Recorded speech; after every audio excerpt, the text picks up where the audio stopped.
തുടക്ക സമയത്ത് നമ്മളെ ഒരുപാട് പേര് കളിയാക്കിയിട്ടുണ്ട്. നമ്മൾ ഇൻസ്റ്റാഗ്രാമിലും യൂട്യൂബിലും കണ്ടൻറ് ഇടാൻ തുടങ്ങിയ സമയത്ത് ഒരുപാട് പേര് കളിയാക്കിയിട്ടുണ്ട്, വിമർശിച്ചിട്ടുണ്ട്, പുച്ഛിച്ചിട്ടുണ്ട്, കളിയാക്കിയിട്ടുണ്ട്. പക്ഷെ അപ്പോഴൊക്കെ വിരലിൽ എണ്ണാവുന്ന കുറച്ച് സുഹൃത്തുക്കളുടെ ഇങ്ങനത്തെ കമൻസുകളാണ് നമ്മളെ ഇത് വീണ്ടും ചെയ്യിക്കാനുള്ള പ്രേരണ ഉണ്ടാക്കുന്നത്. ഫോർ എക്സാമ്പിൾ പറയാം, നമ്മളൊരു ബിസിനസ് തുടങ്ങാൻ പോകുന്നു എന്ന ആളുകളോട് പറയുന്ന സമയത്ത് അവർ ചിരിക്കും. ഈ ചിരിക്കുന്നവരാരാണ്?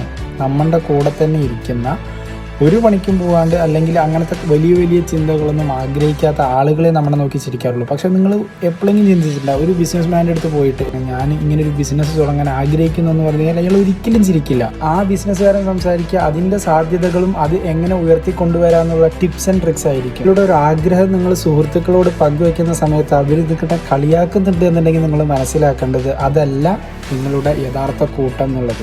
അപ്പോൾ ആരെങ്കിലും ലൈഫിൽ എന്തെങ്കിലുമൊക്കെ ആഗ്രഹിച്ച് ചെയ്യണമെന്ന് ആഗ്രഹിക്കുന്നവരുണ്ട് എന്നുണ്ടെങ്കിൽ നിങ്ങൾ